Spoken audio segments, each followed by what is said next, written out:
리는 없을 텐데 혹시라도 없으면 이제 그 얘기를 먼저 하려고 그랬는데 예, 당연히 삼성전자 실적 얘기가 따로 좀 없는데요. 오늘 저 파운드리 할 때 그냥 요거는 지금 처음에 그냥 코멘트를 잠깐 좀 해주시죠. 네, 첫 번째 코너에서 이제 말씀을 드리면 될 것 같은데 삼성전자 주주뿐만이 아니라 이제 삼성전자를 안 갖고 계신 분들도 사실 오늘 아침에 이 부분을 다 확인을 하셨을 것 같아요. 일단 89조 4천억 정도 나왔는데 1분기에 이제 57조 원이 더 나왔죠. 여기서 가장 중요한 것은 일단은 뭐 엔비디아보다 엔비디아 2, 3, 4월 달 동안에 이제 그 엔비디아는 그걸 1분기라고 표현을 하니까 엔비디아 81조 9천억보다 더 많이 나온 거는 이제 상당히 상징적이긴 한데 오늘 아침에 이제 동시효과가 생각보다는 좀 별로인 부분은 실제적으로 이제 삼성전자는 실적 발표했을 때 사실 아무리 서프라이즈를 발표를 해도 이제 오른 적이 별로 없고 가장 중요한 것은 2분기는 일단 지나간 이제 실적이라는 거 우리가 보통 삼성전자를 기준으로 봤을 때 1분기 실적은 이만큼이니까 주가는 그만큼만 움직여라. 2분기 실적은 이만큼이니까 주가는 그만큼만 움직여야 돼. 이게 없는 거거든요. 우리가 지금 삼성전자의 연간 영업이익과 매출을 어느 정도 가늠할 수 있는 상황에서 그게 어느 정도 지금 주가에도 적용이 돼 있다는 부분들은 꼭 참고를 좀 하셔야 될 것 같고 가장 중요한 거 말씀드려보도록 할게요. 삼성전자가 3분기에 고객사들한테 디램 20% 인상을 이미 통보를 했기 때문에 3분기 실적도 사실 큰일이 없다라고 하면은 역대급 실적은 당연히 담보가 된다 이렇게 보시면 될 것 같습니다. 지금 저 수치가요. 성과급 충당금을 반영한 거냐 안 한 거냐에 대한 논란이 좀 있을 수가 있는데 지금 저도 좀 그 부분 때문에 계속 이것저것 찾아보는데요. 지금 전체적으로는 충당금이 반영이 된 것으로 추정이 된다라는 내용들이 좀 많네요. 이게 뭐 삼성전자 공식적으로 충당금을 반영했어라고 한 게 아니어서 그런 원래 잠정 실적은 그냥 딱 매출하고 영업이익만 나오는 거죠. 세세한 건 밝히지 그렇죠. 않으니까. 그건 월말에 나오는 거. 그래서 일단은 성과급 충당금이 약 20조 정도 반영됐다라고 생각을 하면 실제 영업이익은 뭐 110조 정도 되는 게 아니냐 그렇게 얘기도 나오는데 이거는 뭐 하도 이게 관심들이 많으셨던 부분이기 때문에 그렇게 보도록 하겠습니다. 두 번째 이슈 가보겠습니다. 네, 주주동의 복병이다. 저기 어제 그 분할 상장 관련돼서 가이드라인 나온 거 그 내용이 좀 해당이 되는 거죠? 네. 이게 이제 시장에서 최근에 이제 뭐 분할 상장이나 이런 것들이 굉장히 좀 어렵긴 합니다만 이제 현대자동차, 보스턴 다이나믹스가 이제 초점을 포커스를 많이 받다 보니까 그것과 관련된 부분인데요. 일단 중복 상장은 지금 원칙적으로 이제 금지가 돼 있습니다. 예. 예외를 이제 허용하는 부분들이 있는데 대상은 이제 모 회사가 실질적으로 지배하는 이제 비상장 회사죠. 이제 해외에 있는 것들도 같이 포함이 되기 때문에 현대차 입장에서는 이제 보스턴 다이나믹스 관련돼서 걸림돌이라기보다는 좀 약간 안 된다라기보다는 이제 허들을 좀 몇 개 넘어야 되는 상황이긴 한데 절차가 좀 있습니다. 이제 중복 상장을 하거나 아니면 뭐 분할 상장을 하려면 회사가 먼저 이제 충분히 왜 이걸 어떻게 해야 되는지 설명을 하고 두 번째 이제 이사회랑 주주가 판단을 합니다. 그거를 그 다음에 이제 거래소가 그걸 검증을 하는 절차를 거쳐서 가장 중요한 게 이제 5대 의무라는 부분인데요. 이제 주주에게 미치는 영향을 이제 평가를 해야 되고 이게 만약에 뭐 분할 상장을 하거나 중복 상장이 분할 상장이 이제 실제적으로 한다라고 하면 이제 본주를 갖고 있는 주주들한테 어떤 영향이 가는 건가 그걸 일단 평가를 하고 그리고 주주를 어떻게 보호를 해줄 건가 뭐 신주를 준다든가 뭐 이런 부분들이 되겠죠. 그다음에 주주와 이제 소통을 통해서 주주의 동의를 이제 반드시 구해야 되고요. 그다음에 여기 3% 룰이 적용이 됩니다. 내가 지분의 10%를 갖고 있더라도 3%밖에 그 행사를 할 수가 없는 거죠. 그다음에 이사회 최종 판단을 통해서 결의를 하고 마지막에는 모든 거를 투명하게 공시를 해야 된다. 이게 이제 5대 의무인데 이걸 지켰을 때 보스턴 다이나믹스도 실질적으로 이렇게 깔끔하게 상장을 하기는 좀 약간 걸림돌이 많을 것이다. 이런 이제 내용들을 보시면 될 것 같습니다. 네. 그래서 사실은 예외라는 거가 어떤 정책이든 필요할 수밖에 없는 거고요. 100%라는 건 없거든요. 그래서 이제 주주 동의라는 복병을 만났다고는 하는데 그 현대차 주주분들이 보스턴 다이너스 상장하는 거를 반대할까요? 그건 뭐 뚜껑 열어봐야 되겠죠. 한 분도 안 계실 것 같습니다. 제가 봤을 때는. 그것 때문에 주가가 20만 원에서 70만 원까지 올랐었는데. 네. 그 다음에 국민연금 세 번째 거 한번 가볼까요? 사실상 코스피 시총순이다. 라는 건데, 저게 뭘 의미하는 거예요? 이게 이제 제목만 보면 사실 딱히 와닿진 않는데요. 네. 이제 국민연금은 각 기업들마다 ESG 이제 등급을 매겨서 그렇죠. 네네. 등급을 매서 그거를 이제 운용을 할 때 본인 이제 국민연금 자체 운영도 마찬가지고 운용력들한테도 이거를 이제 등급 매기는 것을 이제 통보를 해서 포트폴리오나 어떤 기업들의 어떤 투자 금액을 산정을 할 때 이걸 반드시 일단은 좀 포함을 시켜야 되는데 이게 전혀 통하지 않는다라는 거 실질적으로 이제 네. 국민연금의 포트폴리오를 보면 그냥 코스피 시가총액 1위서부터 20위까지 전혀 이게 변함없이 그냥 그대로 들어가 있기 때문에 ESG 등급이 낮은 기업들도 일단 그대로 이제 순위대로 일단은 그 포트폴리오 안에 들어가 있기 때문에 이런 부분들이 소용이 없다라는 부분들인데요. 해외 이제 뭐 국고펀드 전 세계 가장 큰 규모를 운영하는 노르웨이 같은 경우는 문제가 되는 기업들은 아예 이제 투자에서 배제를 시켜버리기 때문에 네. 이런 부분들도 이제 국민연금은 조금 참고를 좀 해야 된다라는 어떤 그런 내용이었습니다. 참 쉽지 않아요. 국민연금이라는 위치가 네. 워낙에. 자, 그 다음 거 가볼까요? 150조 이상 역대급 셀코리아 비중 조정 과정. 이제 외국인 매도 얘기인데, 그래요. 비중 조정이라는 건 알겠는데, 리밸런싱 때문이라는 건 알겠는데, 그래도 외국인은 맨날 팔기만 하는 것 같아가지고 올 들어서는. 네, 팔아도 너무 팔고 있긴 합니다. 실질적으로는. 그러니까 거꾸로 얘기하면 네. 그만큼 이제 삼전이랑 리스크가 많이 올랐다는 얘기이기는 한데. 지금은 그냥 리밸런싱이라는 단어가 사실 나오면 안 되는 구간이라고 생각을 하고 있는데 웬만한 펀드들은 지금 삼성전자, 하이닉스 다 그 규정 비중 밑으로 내려왔겠죠. 내려가 있는 네. 상황이거든요. 그래서 이제 리밸런싱보다는 이제 실제적으로 찐 매도라고 이제 보시면 될 것 같은데 이게 이제 왜 나오는지는 저는 이제 알 것 같긴 합니다만은 이제 외국인들 같은 경우는 일단 신흥국들 같은 경우에는 오른쪽은 팔고 더 오른쪽으로 자금이 옮겨가는 게 이제 원칙입니다. 이제 과거에 대만 증시가 굉장히 많이 올랐을 때 대만 증시 팔고 우리나라 증시로 자금이 이동한 게 바로 그 예인데요. 우리나라 증시가 너무 많이 올랐기 때문에 자금이 빠져나가는 건 당연한 건데 우리나라에 자금이 다시 들어오려면 외국인들의 순매수가 들어오려면 네 가지가 이제 조건이 필요하다라는 내용인데요. 다른 나라 지수가 올라서 코스피가 한마디로 비싸 보이지 않게 되면은 뭐 외국인들은 자연스럽게 들어온다라는 부분들인데 이거는 사실 우리나라 지수 지금 특성상 좋은 건 아니죠. 그다음에 반도체 실적이 일단 중장기적으로 계속적으로 좀 유지가 된다라는 어떤 그런 부분들이 담보가 돼야 된다. 그러니까 뭐 장기 계약 같은 걸 얘기를 하는 것 같아요. 네. 세 번째는 당연한 부분이긴 한데 이제 원달러 환율이고 네 번째는 이제 지수 편입인데 지수 편입은 이제 물 건너갔기 때문에 이제 원달러 환율 안정, 그다음에 반도체의 장기 실적에 대한 어떤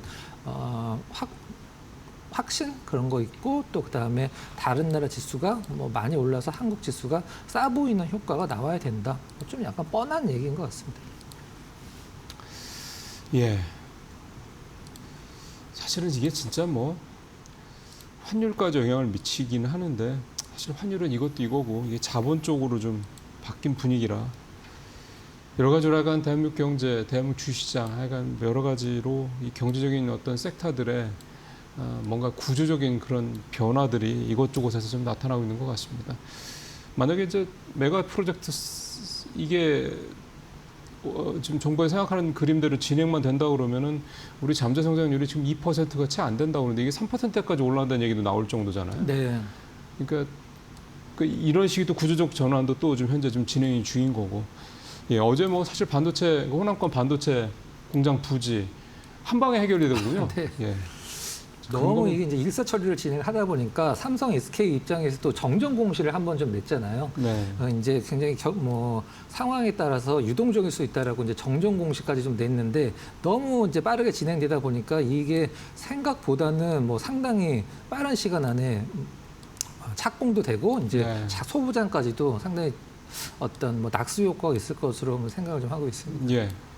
자, 오늘 준비하셨던 삼성전자 파운드리 부문 이게 이제 6월 달에 흑자 전환했다는 얘기입니다. 네. 그러니까 이 내용을 좀 들어보고 아무래도 이제 물론 격차가 너무 많이 벌어서 경쟁자라고 하기엔 좀 그런데 TSMC 얘기 좀 해봐야 될 것 같습니다. 잠시 후에 플로어에서 위원님 얘기를 좀 들어보는 걸로 하고 저는 프리마켓 상황을 좀 보죠. 네.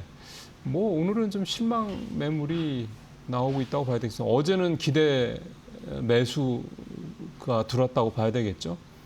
어제 삼성전자 2%대 상승을 했었는데 장중에 잘 나갈 때는 4% 넘게 오르기도 했었고요. 근데 오늘은 일단 시작부터 대략 2.5% 정도 약세죠.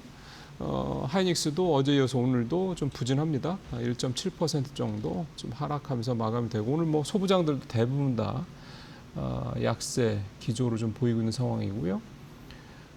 삼성 전기 쪽도 그렇고 오늘 2차 전지 쪽이 전체적으로 괜찮네요. 포스코홀딩스, 포스코 인터내셔널, LNF도 좋고 조방원전 한번 볼까요? 조방원전도 오늘 다 전체적으로 앉았습니다. 하나오션은 뭐 역시 예상했던 대로 화면에 좀 나올지 모르겠습니다만 어제 한순간에는 뭐 장중에 10%대 그 상승까지 하기도 했었는데 오늘 확실히 이제 탈락하고 나서 현재 16% 급락세를 좀 보이고 있습니다. 차트로 보더라도 그 기대감 때문에 올랐던 부분이 지금 고스란히 다 밀려서 내려가고 있는 그런 모습이 좀 나타나고 있는 그런 상황입니다. 오늘은 조방 쪽이 아무래도 안 좋겠죠?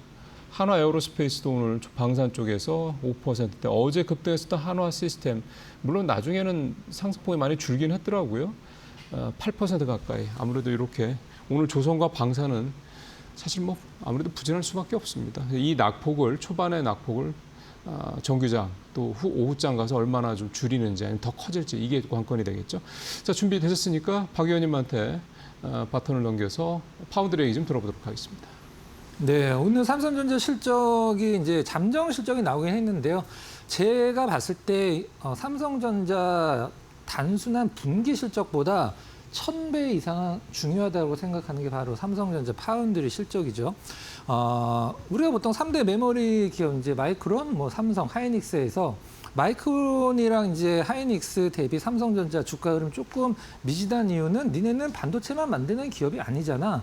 니네는 반도체의 퓨어 플레이가 아니잖아라는 부분들이 많이 작용을 했었었는데요. 그럼 삼성전자는 반대로 마이크론이랑 하이닉스한테 니네는 파운드리 없잖아라고 어필을 할 수 있는 부분이죠.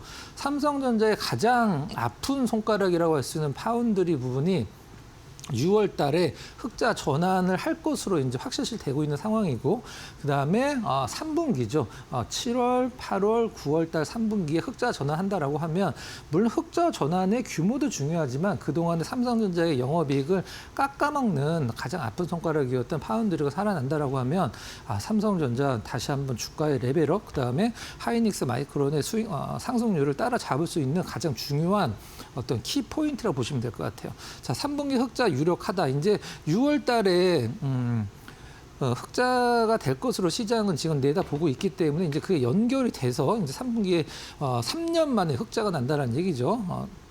자, 그럼 왜 흑자가 났는지 그게 중요합니다. 우리가 주가가 떨어졌을 때도 왜 떨어졌는지, 주가가 올라갈 때도 왜 올라갔는지가 실질적으로 가장 중요하듯이 흑자 배경. HBM4 베이스 다이를 지금 하이닉스는 이제 TSMC에서 받아서 쓰고 삼성전자는 자체적으로 만들죠. 4나노 공정으로 이제 만들고 있는데 4나노 공정이 지금 삼성 파운드리에서 가장 많이 놀고 있었던 그 공정이 4나노 공정이었습니다. 이번에 HBM4로 이거를 이제 가동률을 높이면서 라인 가동률 상승하고 이제 고정비가 이제 라인은 실질적으로 100%가 돌아가든 10%가 돌아가든 고정비는 거의 일정하거든요. 그렇기 때문에 고정비가 상당히 좀 완화가 되고 있다. 4나노 공정 수율 80%, 공정 수율이 과거 삼성전자가 엔비디아 못 들어갔던 이유 중에 하나가 퀄도 퀄이지만 수율이 너무 안 나왔기 때문이기도 하는데요. 이번에 4나노 공정에서 수율 80%, 반도체에서 80%면 이게 대단한 수율입니다. 실질적으로 이제 불량 폐기 비용도 감소를 하고 있고 흑자가 안 나올 수가 없는 상황이죠. HBM 이제 2월 최초로 일단 양산 출하를 했죠. HBM4 2 같은 경우에. 일단 2월 달에 HBM4E 5월 달에 이제 양산 12단 샘플 처음으로 출하를 한 부분들 다음 장을 한 번 더 알아보도록 하겠습니다. 어느 쪽이 일단 삼성 파운드리 4나노의 수주를 맡겼냐 하면 더 굉장히 많긴 합니다만 좀 상징적인 부분들 테슬라, AI6 수주 확보. 테슬라는 뭐 AI2, 3 원래 삼성 파운드리에서 다 만들었습니다. 테슬라의 AI 칩이 무엇으로 만든 거냐면 삼성전자 그 휴대폰에 들어가는 엑시노스라는 그 자체 칩이 있잖아요. 그거 갖고 테슬라 AI2, 3 테슬라 칩을 삼성전자 엑시노스를 바탕으로 만든 거거든요. 그래서 삼성에서 실질적으로 만들 수밖에 없죠. 이거 특별한 부분은 아닙니다. 실질적으로는 이제 엔비디아 그룹 기반의 어떤 그 AI 추론 칩도 생산 수준. 이제 메타 엔트로피 얘기 최근에 나왔죠.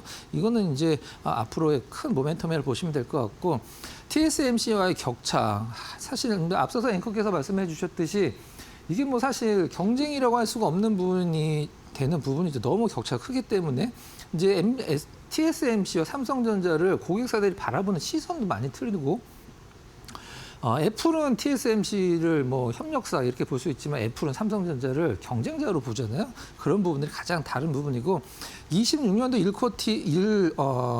1분기에 TSMC가 이제 이 파운드리 전 세계 점유율이 72%, 삼성전자가 6.5%였었는데 작년 1분기보다 지금 더 벌어졌습니다. 작년에 삼성전자와 TSMC 격차가 65%고 작년이 이제 59%고 올해 65%로 더 벌어져 있는 상황이에요. 이거는 삼성전자가 지금 글로벌 파운드리에서 6.5%라는 것은 중국에 있는 파운드리에서 두 개 합친 거랑 똑같은 부분인데 실질적으로는 이제 조금 더 파이팅을 좀 해줘야 되는 부분이고요. 자 그러면은 뭐 파운드리 쪽에서 양대 산맥이라고 그냥 표현하도록 하겠습니다. TSMC 주가가 그래서 니네가 얼마나 올랐는데 삼성전자 파운드리 글로벌 6.5%인데 TSMC 다음 장 보여주세요. 네.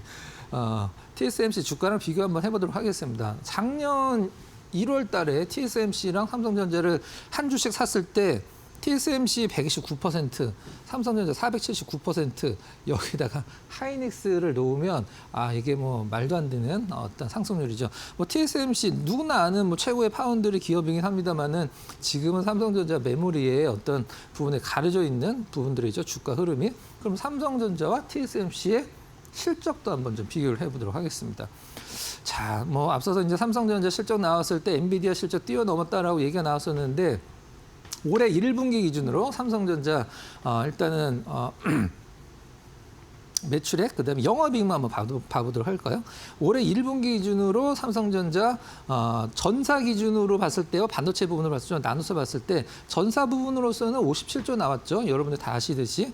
그러면 TSMC 올해 1분기에 하나로 봤을 때 30조. 7,600억. 이게 뭐 삼성전자 사실 뭐 반밖에 안 되는 부분이긴 하죠. 실질적으로는 영업이익률로 따졌을 때는 이제 TSMC가 반도체만 비교를 했을 때는 삼성전자가 더 높고 일단은 전사를 비교를 했을 때는 TSMC가 약간 높고 그럼 시가총액이 어떻게 되느냐? 자, 시가총액 지금 삼성전자 어제 장마감 기준으로 1,859조 원이죠. TSMC 3,451조 원. 이게 뭐 거의 2배 가까운 부분들이죠. 삼성전자가 TSMC 따라가려면 사실 메모리에서 아무리 파이팅이 나와도 힘들겠죠. 파운드리 쪽에서 일단 TSMC 글로벌 점유율을 계속해서 잠식해 나가면서 지금은 삼성전자가 파운드리에서 돈을 벌려고 하는 건 아니거든요. 레퍼런스를 쌓으려고 하는 구간이기 때문에 삼성전자 이번에 일단은 미국 쪽에 오스틴 공장이 일단 이 파운드리 쪽이기 때문에 그쪽에서 좀 잘 된다라고 하면은 이제 글로벌 격차도 많이 줄이고 주가도 훨씬 더 한 단계 레벨을 뗄 것으로 한번 기대를 해보고요. 오늘은 조금 주가가 아쉬울 수 있긴 합니다만은 지나간 실적이니까 3분기 일단 20% 디레인 가격 더 올렸으니까 한번 더 기대를 해봐도 될 것 같습니다. 관심주로 빠르게 넘어가 보도록 하겠습니다. 관심주 이제 시장에서 너무 반도체만 보고 있는데요. 한국타이어 한번 준비를 했습니다. 한국타이어 일단 실적도 좋고 차트도 너무 좋아요. 한국타이어 뿐만이 좋은 게 아니라 넥센, 금호 지금 분위기 다 괜찮습니다. 2분기 실적 타이어 업계들 다 괜찮은 상황이고요.